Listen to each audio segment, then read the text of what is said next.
کروا لیں، مطلب یہ کہ وہ کیلیں دم کروا لیں اور کیلیں دم کروا کے اپنے گھر کے چاروں کونوں کے اندر وہ کیلیں جو ہے وہ آپ ٹھونک دیں تو انشاءاللہ یہ چیزیں گھر میں آنا بند ہو جائیں گی۔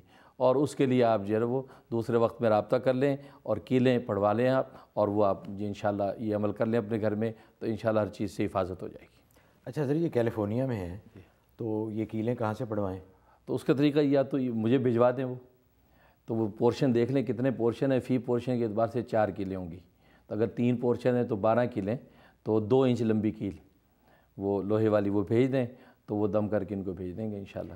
اچھا، آپ سے گزارش یہ ہے کہ آپ کو ہمارا ای میل ایڈریس نظر آ رہا ہوگا، اس پہ آپ اپنا ایڈریس ہمیں ای میل کے ذریعے بھیج دیں تاکہ حضرت آپ سے پھر رابطہ قائم کر سکیں اور یہ جو کیلیں پڑھوانی ہے یہ آپ کے لیے ممکن ہو سکے۔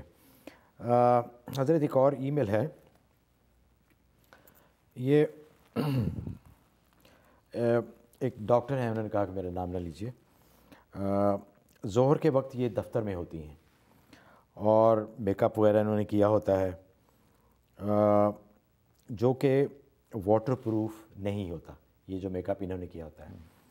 ایک تو یہ فرما رہی ہیں کہ آیا اس کے اوپر وضو ہو جاتا ہے، کیونکہ یہ چاہتی نہیں کہ ظہر قضا کر کے پڑھیں، یہ پڑھنا چاہتی ہیں وقت کے اوپر، لیکن چونکہ آفس کا ماحول ہے، میک اپ کیا ہوتا ہے، لیکن خاص طور پہ انہوں نے ذکر کیا کہ وہ واٹر پروف نہیں ہوتا۔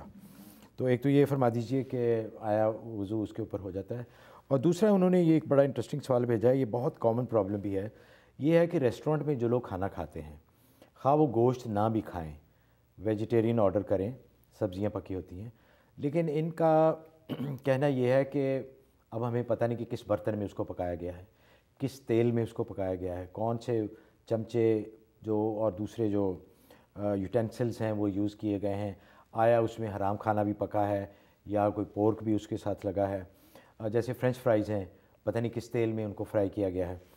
اور تیسرا ان کا یہ ہے کہ یہ کہہ رہی ہیں کہ جب وضو کیا ہو اور بچے ان کے چھوٹے ہیں، اگر ان کو دھلائیں، نہلائیں یا ان کی صفائی وغیرہ کیں تو کیا اس سے وضو ٹوٹ جاتا ہے؟ جی، تو جہاں تک آپ کے پہلے سوال کا تعلق ہے تو میک اپ جو عام میک اپ عورتیں کرتی ہیں تو وہ میک اپ اگر کیا ہوا ہے اور آپ نے اس پہ وضو کیا تو وضو ہو جائے گا، الا یہ کہ اگر نیل پالش وغیرہ لگی ہوئی ہے تو نیل پالش وغیرہ اس پر وضو نہیں ہوگا، نیل پالش کو آپ کو ریموو کرنا پڑے گا۔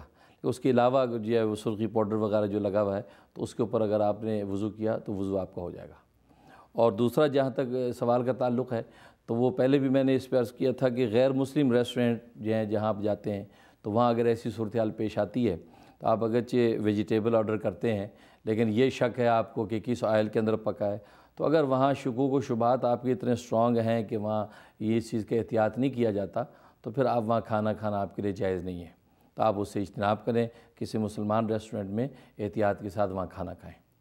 اور تیسرا جو سوال آپ نے کیا اس میں یہ ہے کہ بچے کو اگر وضو کے حالت میں آپ نے دھلایا تو اس میں کوئی مذاکرہ نہیں، اس سے وضو پر کوئی اثر نہیں پڑتا، الا یہ کہ اگر جو ہے اس کا پیشاب یا پوٹی وغیرہ کپڑوں پہ یا بدن پہ لگ گئی تو اس کو دھو لیا جائے تو باقاعدہ دوبارہ وضو کرنے کی ضرورت نہیں ہے۔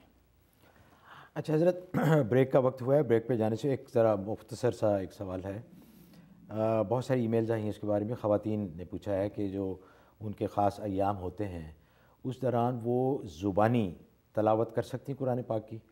چھونا تو سب کو پتہ ہے کہ قرآن کو چھونا نہیں چاہیے، لیکن وہ کہہ رہے ہیں کہ اگر ان کو زبانی یاد ہو تو کیا اس کی تلاوت ان ایام میں وہ کر سکتی ہیں؟ جی، یہ اچھا سوال کیا آپ نے، اس لیے کہ یہاں خاص طور پہ میں نے امریکہ یورپ میں دیکھا ہے کہ یہ بڑا اس کا رواج ہوتا چلا جاتا ہے کہ خواتین کہتی جی زبان تو پاک ہے لہٰذا قرآن پڑھ سکتی ہیں، لیکن ان کو اس بات کی خبر ہونی چاہیے کہ جس طریقے سے اس حالت میں قرآن کو ہاتھ نہیں لگا سکتے، پڑھنے کی بھی اجازت نہیں ہے، اور حدیث میں نبی پاک صلی اللہ علیہ وسلم نے منع فرمایا کہ لا تقرؤ القرآن حائض ولا نفسا، کہ حائض اور نفسا جو ہیں یہ قرآن کی تلاوت نہ کریں، قرات نہیں کر سکتی، لہذا زبان سے پڑھنے کی بھی اجازت نہیں ہے۔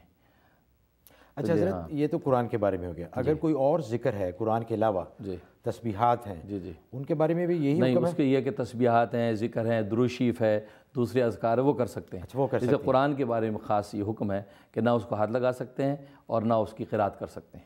اچھا اجازت۔ اچھا حضرت، بریک پہ جاتے ہیں، بریک پہ جانے سے پہلے ہمارے جو دوسرے سپانسر ہیں ریکس فارمیسی کے حلال وائٹامن بناتے ہیں، اور اس کے لیے آپ جا سکتے ہیں، ان کی جو ویب سائٹ ہے purehalalavitamin.com، تو اس پہ جائیں تو آپ کو انشاءاللہ 100% خالص اور حلال وائٹامن آپ کو مل سکتے ہیں۔ حاضر ہوتے ہیں ایک چھوٹی سی بریک کے بعد۔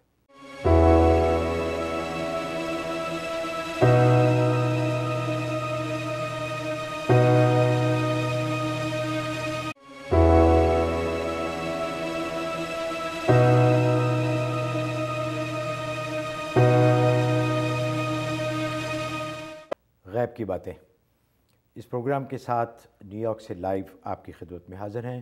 آپ سب کو پروگرام میں دوبارہ بہت بہت خوش آمدید۔ حضرت ایک اور کالر ہیں البرٹا سے۔ جی السلام علیکم۔ ہلو، السلام علیکم۔ وعلیکم السلام۔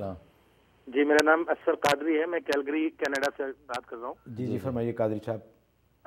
سب سے پہلے تو میں مبارکباد دینا چاہتا ہوں آپ لوگوں کو اس پروگرام پہ۔ بہت بہت شکریہ آپ کا، اور آپ کو بھی بہت بہت مبارک ہو۔ اس طرح کا پروگرام یقیناً ضرورت تھا۔ ماشاءاللہ۔ میرا سوال ایکچولی اس موضوع پہ ہے کہ ہمارے ہاں کچھ ایک گروپ ایسا ہے جو یہ کہتا ہے کہ جی مردوں کی نماز میں اور عورتوں کی نماز میں کوئی فرق نہیں ہے، جس طرح مرد نماز پڑھتے ہیں اسی طرح عورتیں بھی نماز پڑھنی چاہیے، اور اس کے اگینسٹ میں یہ حدیث بیان کرتے ہیں کہ آپ صلی اللہ علیہ وسلم نے فرمایا ہے کہ نماز ایسے پڑھو جس طرح مجھے پڑھتے دیکھتے ہو۔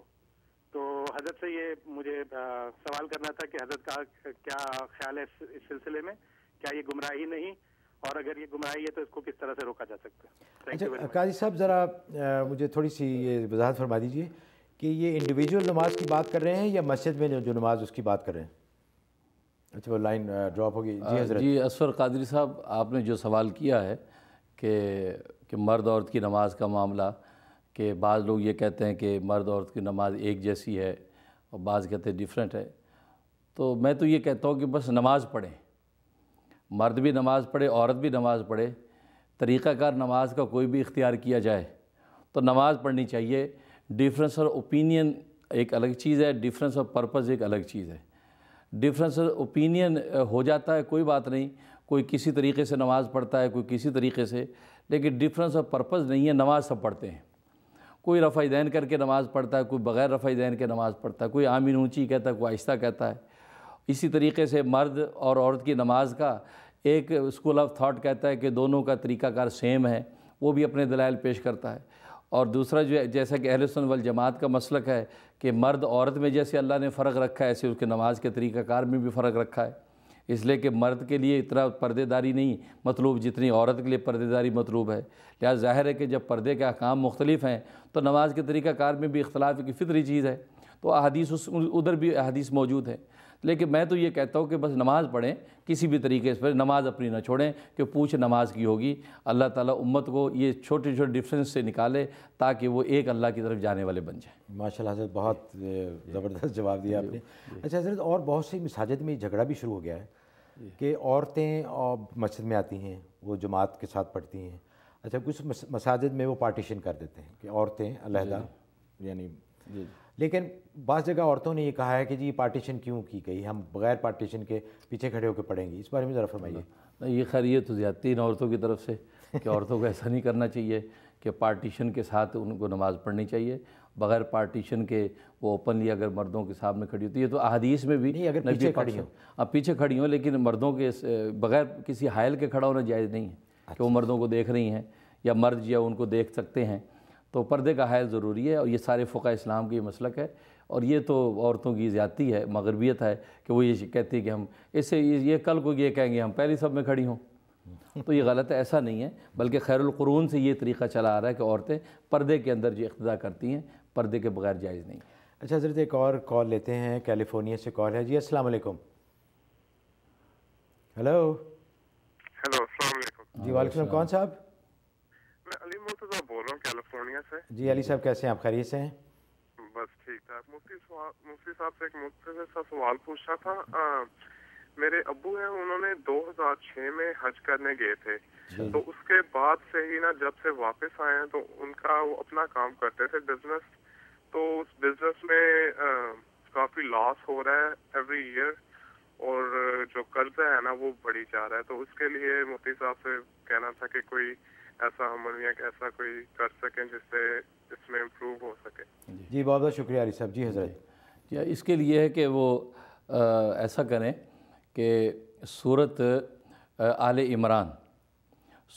عمران روزانہ 11 دفعہ تلاوت کرنی ہے. 11 دفعہ تلاوت کر کے وہ کچھ پانی پہ دم کر کے، اگر دکان دفتر ہے تو وہ پانی جو ہے دکان دفتر میں چھڑک بھی دیں، اور اونچا اونچا چھڑکیں، نیچے پاؤں میں نہ پڑے وہ تو، اور اس کے علاوہ اس پانی میں سے کچھ پی بھی لیا کریں. تو سورۃ آل عمران 11 مرتبہ یہ کریں. اور دوسرا، جب بھی گھر کے اندر داخل ہوں تو سلام کرنے سے پہلے 1 مرتبہ قل هو اللہ پڑھ لیں، سورۃ اخلاص 1 مرتبہ پڑھ لیں، اور اس کے بعد پھر یہ کہ سلام کر کے اپنے گھر والوں کے اندر گل مل جائیں. تو اس طریقے یہ 2 چیزیں کرتے رہیں، انشاءاللہ ان کے قرض بھی اتر جائیں گے اور ان کو مالی خوشحالی ہو جائے گی، اور کاروبار میں جو پرابلمز ہیں انشاءاللہ وہ سالو ہو جائیں گے. اچھا حضرت، ایک اور ای میل ہے، یہ خواب کے بارے میں ہے. تبسم صاحب یہ فرماتے ہیں کہ ان کو 12-13 سال سے ایک خواب آتا رہا ہے کہ یہ ہوا میں بہت اونچا اڑتے ہیں اور اڑ کے پہاڑ کی چوٹی پہ، جیسے جو شاہینوں کا مسکن ہوتا ہے وہاں چلے جاتے ہیں، اور ان کو نظر آتا ہے کہ یہ ان کا بسیرا ہے. تو پھر اس کے بعد یہ نیچے آتے ہیں. تو اس بارے میں وہ پوچھ رہے ہیں کہ اس کا کیا مطلب؟ ہاں، اس کا مطلب یہ کہ جو خواب آپ نے دیکھا، اس کا مطلب ہے کہ اگر آپ دیندار ہیں تو دینی حالت آپ کی اچھی ہے، تو اس کا مطلب ہے کہ آپ روحانی طور پر بہت ترقی کریں گے اور آپ کو اس سلسلے میں محنت کرنی چاہیے. اور اگر دنیا دار ہیں تو اس کا مطلب ہے کہ آپ کو مالی خوشحالی ہوگی اور آپ کے کاروبار اور تجارت میں اضافہ ہوگا. اور اگر جو ہے یہ خواب آپ نے بیماری کی حالت میں دیکھا کہ بیمار تھے اس وقت، اور اس وقت آپ بہت اونچے اس پہ چڑھے ہیں، پرواز کر کے گئے، تو یہ اس صورت میں یہ آپ کے حق میں اچھا خواب نہیں ہے. تو اس کے لیے حسب توفیق صدقہ دے دیں تاکہ کسی بھی قسم کی جو ہے تکلیف اور پریشانی سے حفاظت ہو جائے. اچھا حضرت، سیدہ فاطمہ ہیں شکاگو سے. جی السلام علیکم. ہلو. جی السلام علیکم. السلام علیکم. دونوں حضرات کو مولانا صاحب. میری بیٹی 22 سال کی ہے اور بلا کی خوبصورت ہے، مگر اس کے ساتھ کچھ اثرات بھی ہیں. ڈپریشن بھی انتہا سے زیادہ ہے، جس کی وجہ سے اس قدر وزن بڑھ گیا ہے کہ میں آپ سے گزارش کروں گی کہ اثرات اور ڈپریشن دونوں دور ہوں اور وزن اس کا خیریت کے ساتھ بالکل کم ہو جائے. اس کی شادی کا زمانہ ہے. بہت بہت شکریہ. جی جی حضرت. ہاں، تو اس کے لیے آپ ایسا کریں کہ 1 کپ پانی، شہد اس کے اندر 1 چمچ ملا کے صبح کو وہ گرم پانی، نیم گرم ہو، اس کے اوپر جو ہے آپ نے سورۃ بقرہ کا پہلا اور آخری رکوع 1 مرتبہ دم کرنا ہے اور اس بچی کو پلانا ہے. اس سے اس کا انشاءاللہ وزن کم ہوگا. اور باقی جو اثرات کی بات ہے تو اس کے لیے بسم اللہ الرحمن الرحیم یہ 41 مرتبہ اس بچی سے کہیں کہ خود روزانہ 41 مرتبہ پڑھ کے اپنے بدن پہ دم کر لیا کرے. اس سے انشاءاللہ ان کے اثرات ریموو ہو جائیں گے، اور وہ جو پانی پئیں گے شاید ملا ہوا دم کر کے، انشاءاللہ اس سے ان کا وزن کم ہوگا. حضرت سمی صاحب ہیں ہیوسٹن ٹیکسس سے. جی سمی صاحب السلام علیکم. میرے خیال کال ڈراپ ہو گئی ان کی.